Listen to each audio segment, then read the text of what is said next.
tuning into this special episode of Howe's Things, a podcast and radio show from the David A. Howe Public Library, recorded right here in Wellsville, New York. Today, I'm joined by children's librarian Kate Miller. Kate, how are you? I'm here. How are you? I'm good. I'm good. Kate's always very reluctant to podcast with me, but she's willing. With this opportunity, I had to. Yeah, of course, you had to. Today we do have a special guest, Winsome Bingham, author of Soul Food Sunday. Winsome, welcome. Thank you for having me. This is still such a crazy story to me. The fact that we're sitting here talking and how this all came to be. So back forever ago, January, I want to say, Kate and I did a special episode on the Youth Media Awards, and one of the books we were talking about was Soul Food Sunday. It was selected as a Coretta Scott King honor book for illustrations, and I had read this to my son independently of that, and we both just loved it. So Kate and I were talking about it, and Winsome, somehow the episode got to you, right? Yeah, my friend, because, we're all writers. Yeah, and yeah. So she sent me a text, and she says, oh, so who did you pay for this? She said, how much did you pay him to do this? And I was like, what? So she sent me the episode, and I listened to it. I'm like, I always love when librarians love it, because publishing is weird. And it's weird in the sense that so many books get published yearly. And because of that, a lot of books don't get to see get the love and support. I found some amazing books in Goodwill, and I'm like, oh, and I'm reading I never even knew this book existed, that type of thing.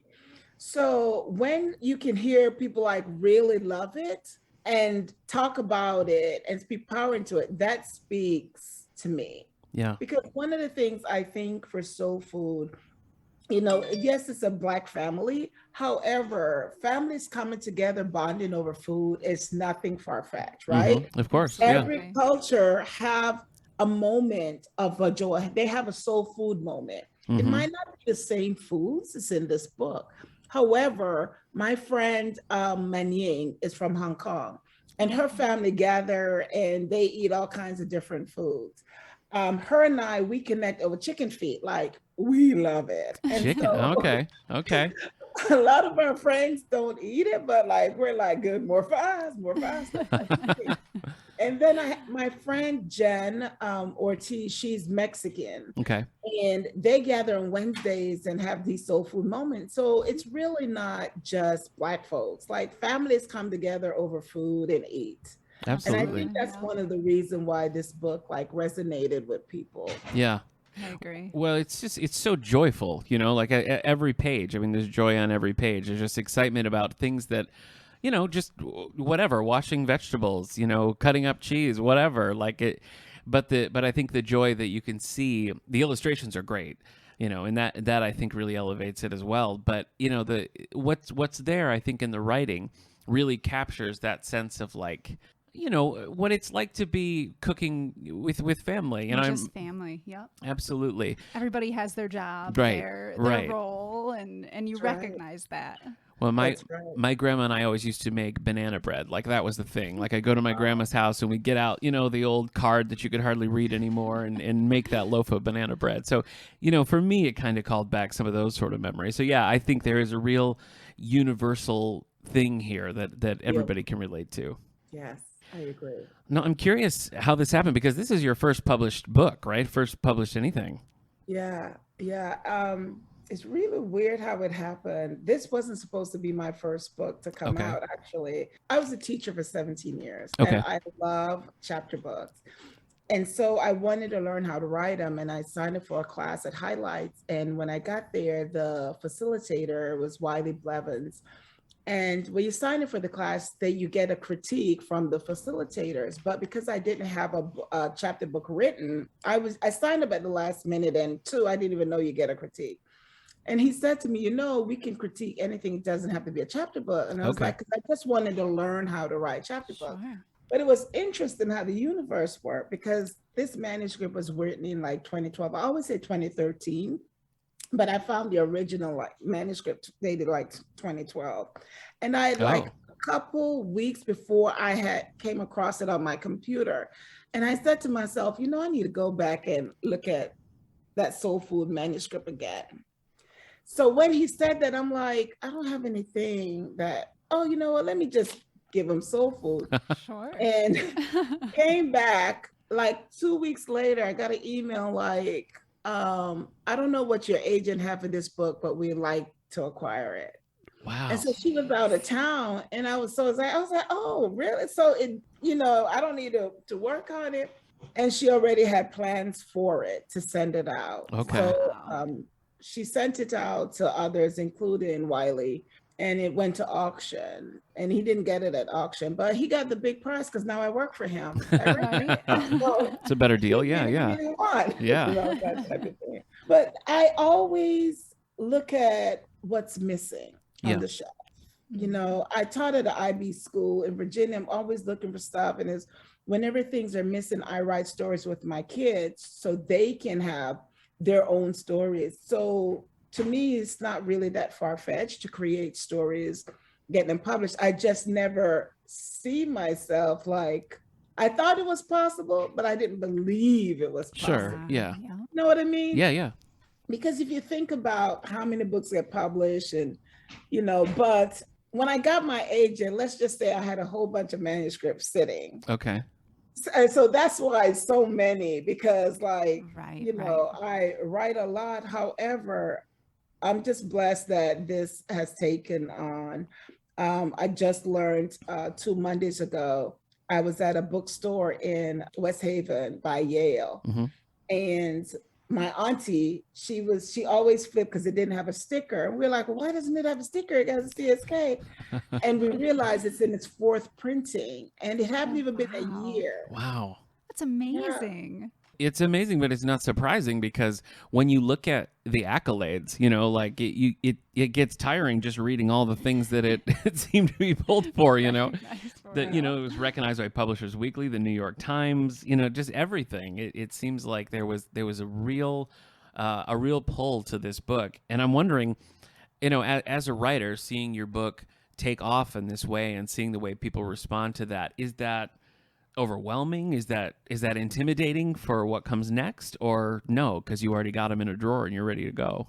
Yeah, it's not overwhelming and intimidating for me. There are moments that I get overwhelmed. So full disclosure, I have a traumatic brain injury. Okay. I was in the military and I have a traumatic brain injury from war. And so at times I don't trust my brain. So if I have good days where I can just pump out manuscript, I just try to pump them out, I don't know if it was intimidating. My point is I get overwhelmed sometimes. Big crowds, just different times. I see. Sure. Overwhelming. And with a lot of stuff that's actually happening with this book, I'm grateful and I'm happy. And I'm especially happy because I didn't choose a big house when it went to publishing. Yeah. And so the house that I chose is not a big 5.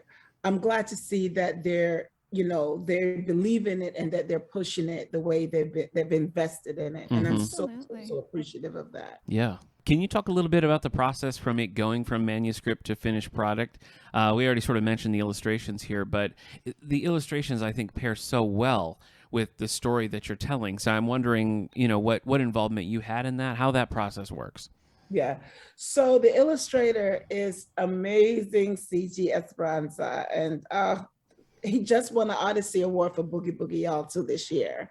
Yeah. And we have a sequel coming to Soul Food Sunday called Fish Fry Friday. And he's illustrated I love it. Nice. So the publisher, my agent sent it out to publishers, basically, here's a book. It's nothing like it. We hope you love it like we do, basically. And they jump on and say, oh my gosh, we would love to acquire this book. We like this, that type of thing. And so they set a meeting with editors. So the editors who are interested, we have a phone call and they tell me why they love it. And I ask them questions like, why should I let you publish this book? And who do you see illustrating it? And every editor, they're like, yeah, we have such and such in mind. They do this. I like such and such because they illustrate Black joy so well. And when I got to Emma Ledbetter at Abrams, I said to her, so who do you see illustrating this? And she was like, I have an artist I want to work with. No name, nothing. She didn't tell me anything. That's all she said. I have an artist I want to work with. And technically in publishing, authors, we don't get to pick our illustrators. Yeah, we don't have say so. Publishers do whoever they feel, is great for the book. So I was like, okay, but I liked Emma. I liked a lot of the editors. I was confounded. Like every time I got off the phone with someone, I said to my agent, they're going to get it. I really liked their vibe. And then it's like each time, like, oh my gosh, now that process was daunting. I bet. And was overwhelming. And I remember at times I said to my agent, you need a pick. I can't do it. I Right. imagine. Yeah. Because my auntie Chad was like, when? She's from the Philippines. She's like, when? These are professionals. Don't worry about it. They know what they're doing. Whomever you pick, it's going to be great, right? So she's pumping me. She's basically saying to me, let it go. Sure. Whoever, you can't pick a bad person here. Yeah.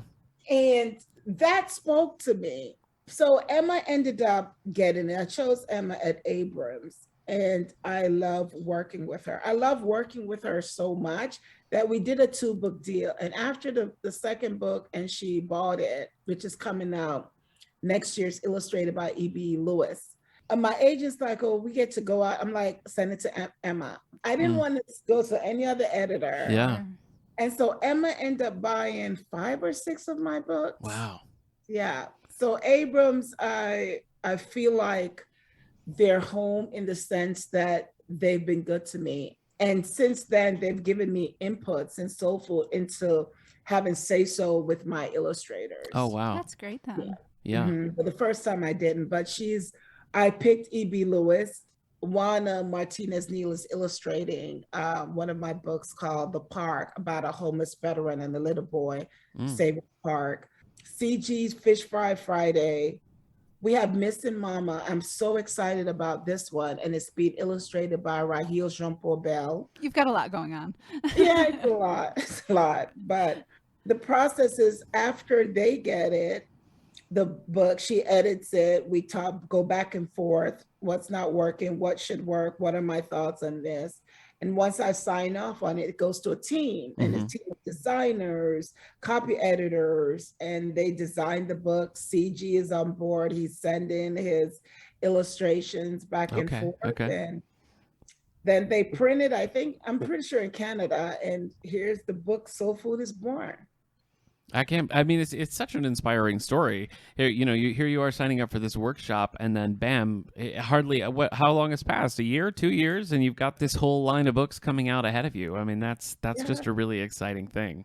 Yeah, I have a really awesome agent who was able to sell like 8 books in like a year, or maybe a year and a half, but I get up at 4:30 every morning, and I write. That's too early. That's too early. Everyone knows I get up at 4:30 Okay. a.m. every morning. Okay. And I used to get up and write. I might not write a book or a manuscript, but I might write a poem. Okay. Or a short story. But I like that process of writing. Sure. It might not be published, but it's that process. Yeah. Right. Keep the wheels turning. Yeah. Right. And consistency. And I have to imagine, at least in my house at 4:30 in the morning, it would be very quiet. I feel like maybe I'd actually be able to think of a full thought through. So there you go. Yeah, it is very quiet, right? And you get to think, and you get to hear yourself. Yes. But sometimes you have to do that because we neglect ourselves so often. That's true. But if we get those moments, or we can sneak those quiet moments where we can just be by ourselves, to appreciate ourselves, and do a Mary J. Blige, look in the mirror and tell yourself you're gorgeous. I mean, I don't know. But those moments should be special as well, and be celebrated as well. Absolutely. Now, you've talked a little bit about just the appeal of the concept of Soul Food Sunday, but I'm wondering, like, what inspired you to write that book? Like, where were you like in your head when you were like, this is the book I'm going to write today? What really brought that to the forefront? I look back, people ask me this question all the time. I'm sure, and I thought it was one thing, but it wasn't. It wasn't one thing. It was a mixture of different things, of not seeing Black joy on the shelf. Think about it. We see this push now where we need diverse books, right? And we're seeing all these books. But think about it, this was in 2012. Nothing was going on back then. That's true. Absolutely. Right? Very different landscape. You're not seeing these books. You're seeing Black authors write stories that's threaded with slavery or sadness or struggles. Yeah. Absolutely. So you have to think about, at that point in 2012, why did I feel like we needed Black joy? It could have been that. The fact that I was seeing these things, trust me, every story is important, right? And we need to continue telling those stories, right? We don't need to bury them. But at the same time, there need to be a balance. Absolutely. My therapist, I go to therapy every Friday. And I tell people, you guys should be glad I'm in therapy. But one of the things, I remember one time, there was this guy, Vic Mensa, that Kanye West produced, and he had this song, There's Something Going On. And I love the song. I played it all the time. It was just, because I felt like it encaptures my life. And my therapist said to me, that song is depressing and you need to stop listening. But she was absolutely right. But because I connected with it, because I felt like it was my life, she said the brain holds on things, right? That's why we suffer from post-traumatic stress disorder. Yeah. The brain hold on to trauma. She says, if you keep on putting negativity in your brain, it'll stay there. You can never beat it. Yeah. And there needs to be a balance. And it works that way for books. There should be a balance. You should balance out sadness and joy, right? You should balance out pain and hurt. It needs to be balanced. Absolutely. Natural emotions need the balance. And I didn't understand that. And she told me, I don't want you to listen to that song anymore. But she was so right, because the more I listened to that song, I got so sad because I started reflecting on how sad my life was. Right. I was holding on to sadness. And then think about that for children's book. If you keep on giving kids sadness, they're holding on to sadness. Yeah. Absolutely. Needs to be a balance. And so I want to be the one to balance it out, even though I wrote some sad books, but also I try to balance it out so they can have something for themselves, but something for us, and and to normalize their community. We do this all the time. People slide in my DM on Instagram, oh my God, this is my family. But one, February 22nd, 2022 is World Read Aloud Day. February 2nd. But with World Read Aloud Day, I was reading my book to a class, and a little girl said to me, a little Black girl, she said, but isn't that nonfiction? And so she said, they're saying it's fiction, but it's nonfiction, because we do this every Sunday at my house. And it was it was that moment of recognition, like, well, why isn't it nonfiction, right? Because it's technically a true story. Sure. Right? So why is it? But then it was that conversation for people to talk about what they did. And now we have this opening lane of conversation. For what is fiction versus nonfiction for kids? How do they see it in the real world? Yeah. Wow. So that was powerful to me. Absolutely. Well, as I said, I think the joy really, really just springs off the page, through your words. Is that, as a writer, I mean, is that the takeaway that you want people to have? Is that, if they're going to take one thing away from the book, is it that concept of joy? Definitely the concept of joy, but definitely also the concept of teamwork, right? Yeah. I think the first team a child is on is a team or family. When we think about team, we're always thinking about baseball, softball, but think of team works together to accomplish a goal, right? Something big. Family is a team. And I think people will see this, but if they never thought of their family as a team, maybe this time they will. Just by seeing, because everyone did their part for something glorious to happen at the end, right? So they can celebrate something. Absolutely. Isn't that what team does? Yeah. I thought your biggest takeaway was going to be to wash your greens in vinegar. And lemon juice. Miss Kate, I hate grainy greens. I can't that was my takeaway from the book. It should be, right? I hate grainy greens. It was interesting. Every year, well, this is the second year I did it in June. Well, this year we did in July because of ALA.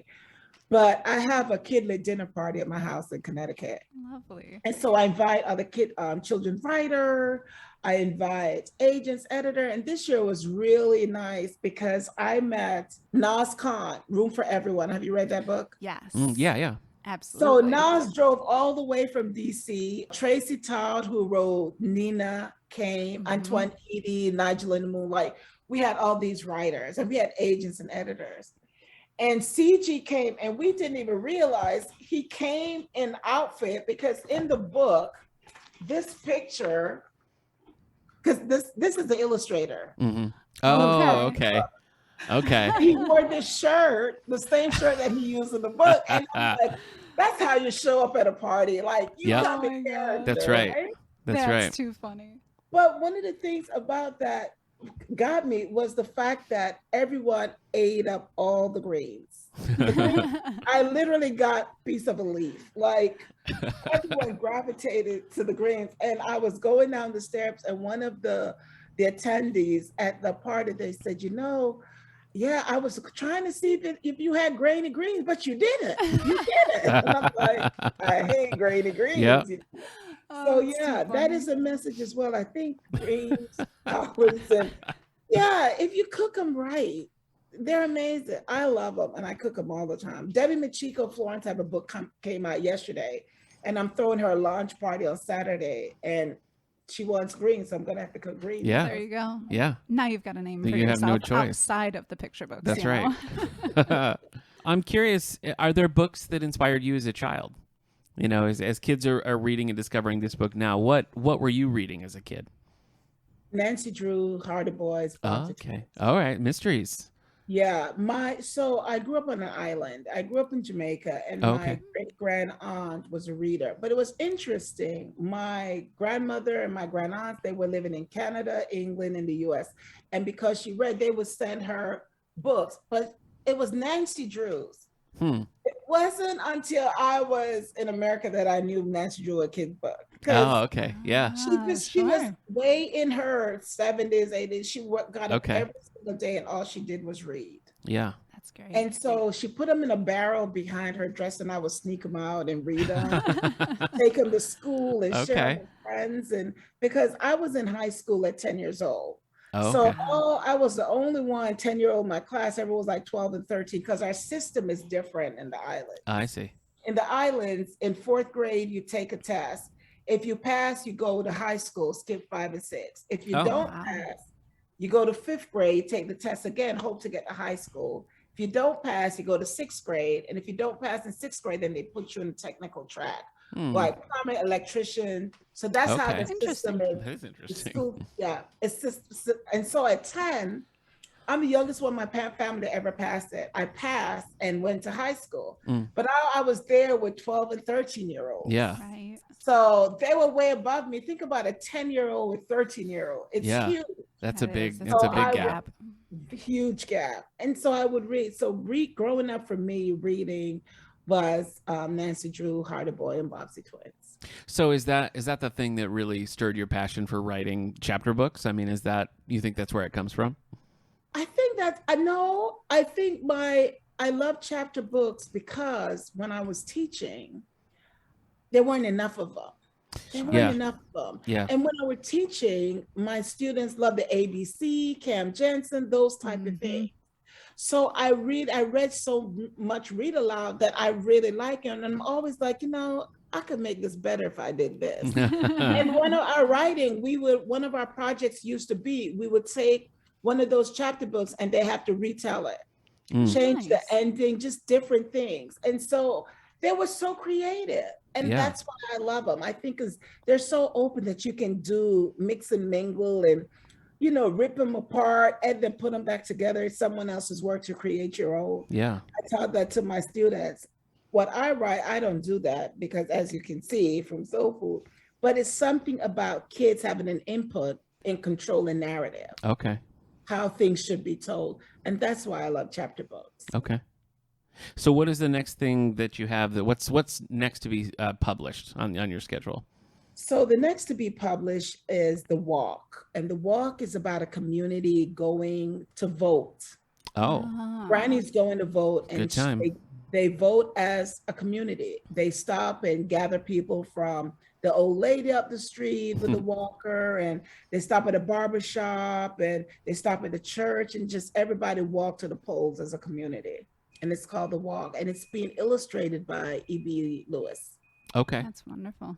And then I have For Good series, and that's a chapter book series coming from Raycraft Books. Okay. And 4 kids, Ying, Lang, George, and how do I forget? Oh, Ying, Lang, George, and Carlos, brothers and friends having adventures on the military base.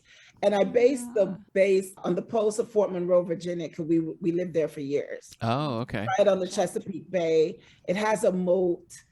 My son was convinced it was haunted. He had some ghostly experience there. Wow. Let him tell it. Okay. So yeah, Fort. And then we have Life is Beautiful from Simon & Schuster Beach Lane Books. And it's about grief and memories. And it's a grandmother spending time with her grandbaby. Okay. And creating memories. And then she passed on and the mom had to step in now and carry on the tradition. Okay. Well, right, another tearjerker. Yeah, I was going to say. Not a read aloud for me. So if people are wanting to follow along, and see what's new from you, where's the best place for them to find you online? On Twitter. Okay. I've gotten better at Twitter because at first I was all about the craziness that's going on in our world. Oh, yeah. I voiced my thoughts on that. Yep. Definitely, I'm on Twitter. I'm on Instagram.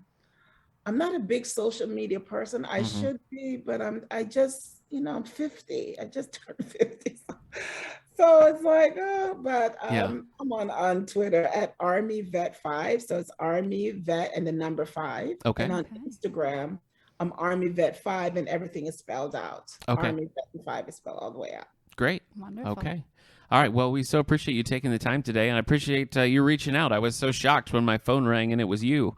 Oh, for me, whenever people I'm like, that is so dope because, it's 44,000 books out there. Yeah. You can support, and you chose to support mine. And I want you to know, I appreciate that so much. So thank you for doing that. Absolutely. Thank you. We enjoyed the book and we enjoyed our conversation today. Me too. I appreciate you having me. Y'all have a blessed day. Yes, you too. Okay, bye. Bye. Seriously, Kate, it was like I was just sitting here and my phone rang and there was like a lady. Are you the one who does the library podcast? And I was like, uh-oh. Could you explain why I know. you're asking? Tell me why you want to know that, and then I'll tell you. So it was just such a pleasant surprise, and she sent such a lovely note and the signed copy of the book she sent, just all very thoughtful. You can check it out right here at the David A. Howe Public Library. Yeah, I remember you telling me. I was like, no way. I know. I'm like, where's Kate? Seriously? Where's Kate? Because it was kind of a gap because we did that in January. Yeah, it was and like February or something, we heard it I feel again. like. What cracks me up about that is every year when we do the Youth Media Awards, it's always sort of like, well, we like this and we like this. And I remember this year, we didn't really love a lot of the books. It wasn't a big year for us. It wasn't. It wasn't our favorite year. It wasn't. So I'm glad that it was her who listened to it and maybe not one of the others where we were like, we didn't like it so much. Right? But yeah, no. I think that was probably our best, probably our for the best chance here. No, but Soul Food Sunday was a hit in my house. My son really loved it, and he was very excited to see the signed copy and everything. It's just so beautiful. Yeah, it really was. Can't even. And that mac and cheese recipe in the back. Cheese. Yeah. With the cheese. I know. Man. I know. It makes me hungry just thinking about. Yeah. Now I got to go get some lunch. Yes.